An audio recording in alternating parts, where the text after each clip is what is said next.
Hello guys, welcome to Update with Samson Isaac. How na day my people? Yeah, this is me on your screen.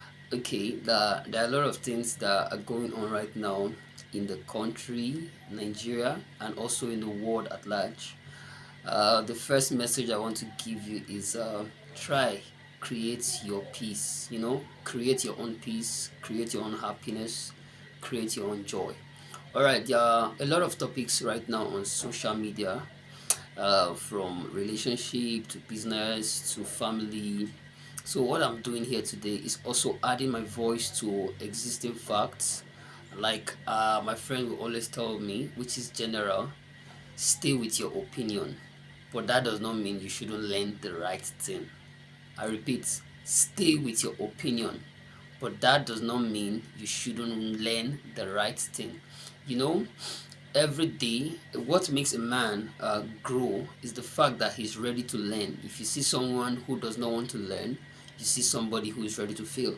So I'll be speaking on a very sensitive topic, and is with business.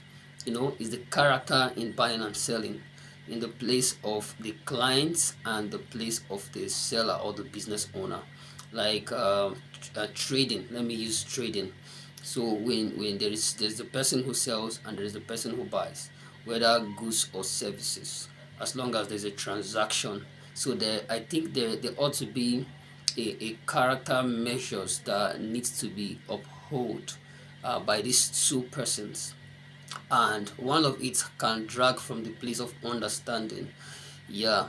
So but before that, there's a popular saying that says customers are always right. To me, I don't think that philosophy is correct.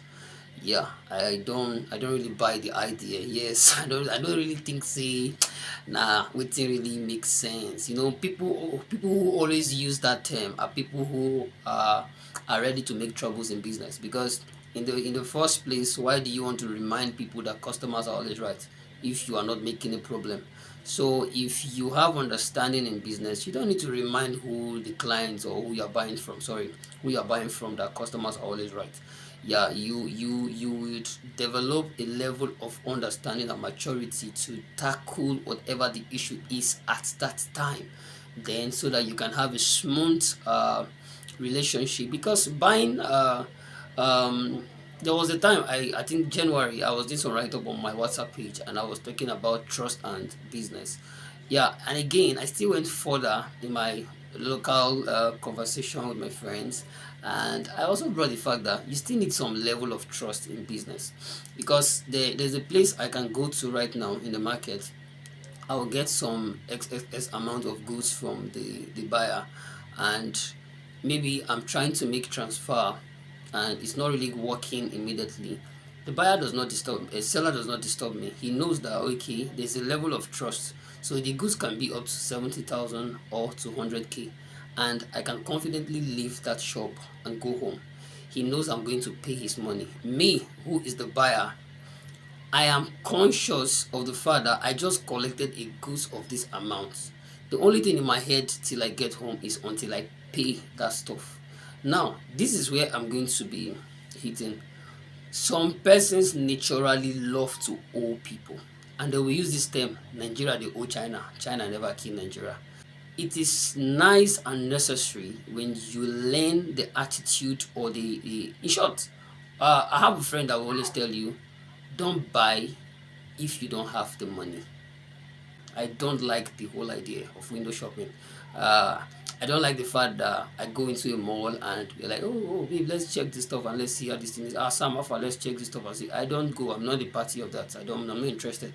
Because from afar, you can see some goods with price tag. So if you really want to know, check from afar, or go online and check there are a lot of marketplaces online that you can check what these goods cost, if not the exact amount you are seeing there, but you will have an idea of what this goods is. So if, for example, I need to buy a sewing machine, new or used, the first thing I do, I could go on Gigi and ask, okay, how much for sewing machine? You see, you will get the amount there. I already have, okay, what I'm planning in my head to raise up. So if I see maybe a machine is costing up to 180,000 naira, the next thing in my mind I'm going to be doing is raising up to 200,000. At least I know that within that range I will still get whatever I'm looking for.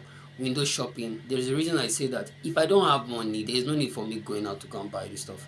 Now if I go to a place and buy a stuff, and if I couldn't pay, it is not my fault. I have the money, it's just my transfer is not working at that time and I'm in a hurry, and before I even get home I must have sent that money and send the receipt immediately, the e-receipt immediately. Now why am I saying this? Most persons have this ability to owe. It's a thing, it's a very bad character. They have the money, they just want to owe you for no reason. For no reason. You if you are listening to me and you are in that shoe, please try and change, because you are not encouraging yourself and you're not also encouraging who you are buying from. That is why next time when you come, they give you attitude and you begin to wonder, why does he respect Mr. A and does not respect you? The difference between the both of you is response and understanding.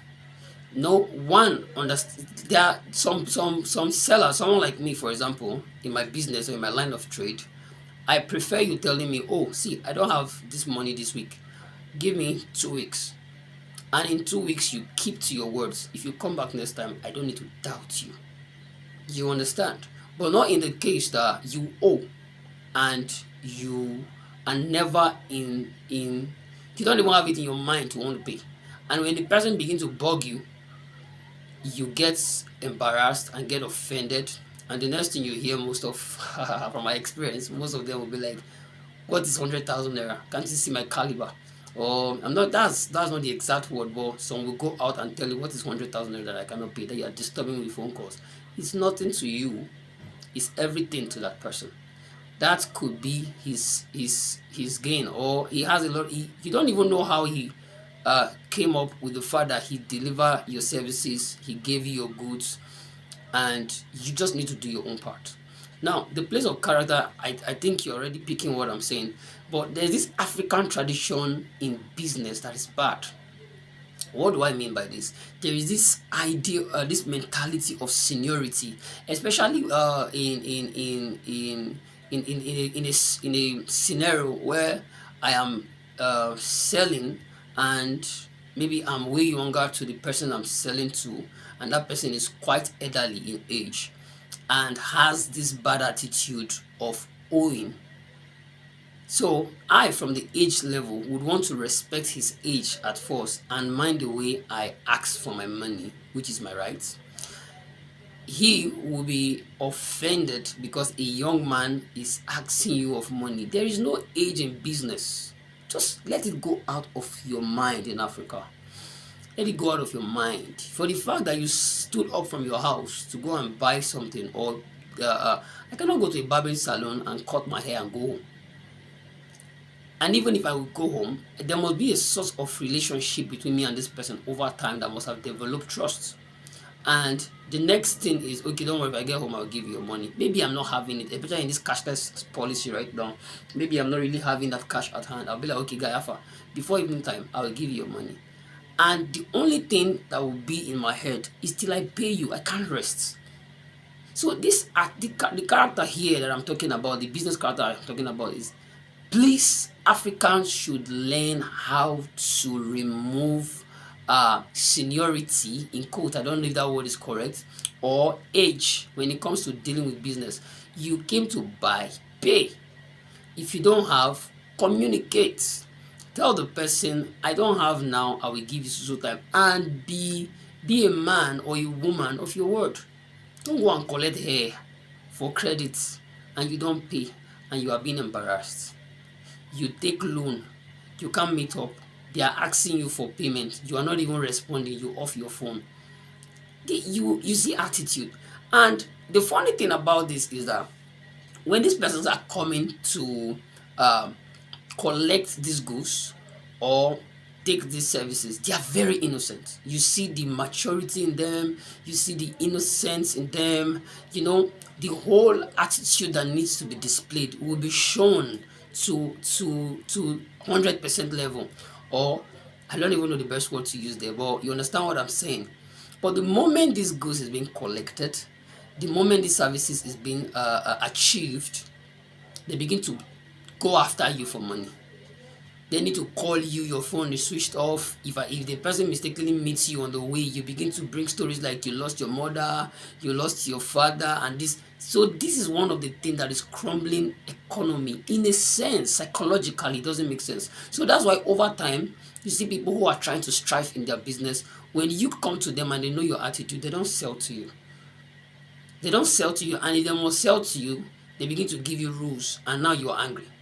Maybe you are in a group of friends, and all of you patronize a particular venture for a particular goods, and they treat your friend with a maximum respect or a certain way that you like, because as human we like to be respected, we like to be noticed. So maybe your friend comes into the barbing salon, and they give him drinks, they give him ask him questions: how are you doing, how was the last time, hope you are good. You enjoy all the services, you want the same. Now they might give you the same thing the first day because they don't know your character. Then you take the services, your friend pays, you refuse to pay, or you just did one thing happened, they waited for you 1 week, you do it again the second time. The third time you come, they are giving your friend that professional treatment and you are not receiving it. Then you become angry. The problem is not the persons you are buying from. The problem is you who is buying. If such an attitude is being directed to you, you wouldn't like it. Nobody likes to be hurt, you know. So it is good and pertinent that what you don't like, that's the Bible right now. It tells you, do unto others what you want them to do to you. That's just the balanced way to live. It cuts across every sector of life, not just business. But for today, this is where we are sitting. This is where we are sitting. You need to learn how to play the role of reciprocation. You need to understand how to do so. You need to know the value of reciprocation. When you understand how to reciprocate in due time, you gain more respect. It is not by age level. At my age, there are some places I go to and I'm respected even more than people who are twice older than me. Reason is because when it comes to money, nobody cares about your age. I go to a place, I purchase a goods, and I pay immediately. Immediately. I don't even waste time. Most of the time, I even try and withdraw cash before going to that place. That is where we still have cash enough in the society. I take the cash. If it's 100k, I try to withdraw it and I carry it as I'm buying these goods. I'm paying so that I don't begin to have issues with transfer. Is that level of commitment to reciprocation. I'm collecting the goods, I'm giving you your money. We smile, we shake. Sometimes if I even come there and I've not eaten, I think there's a customer of mine that sells goods to me. Whenever I goes to his place, sometimes he buys me drink or even buys me snacks. Now he's not doing this just because it's the first time we met. It is a relationship that has grown over time. He now respects me because I respect myself. He now trusts me because I reciprocate a measure that needs to be given to the situation at hand. So this is the whole essence for business. When you learn to play your role and I learn to play my role, there is no need for you as a customer to remind the buyer that customers are always right. So to me, I don't think that statement is balanced. Just do your thing. Everybody do their thing, and there will be less problem in business. I hope this video has blessed you in a way. And if you have any additional comments, you feel there are some places I didn't make some maybe what I said is not really right, let me know on the comment section. I'll be waiting for you down there. It's nice to see you once more. Please try and be happy in this difficult time. Please try and be happy. Create your joy. Go back to the things you love to do them again, and you feel more relaxed. The problem is we put too much pressure on ourselves. It's good to put pressure. It's good to tax yourself. It's good to conquer a level and go for another. but minimize the pressure. Guy, if you die, nobody send you. I swear die. If you die today, nobody send you. Nobody send you because only you waka come, only you go waka go. Peace out. I remain Samson Isaac, the MC way mouth loud.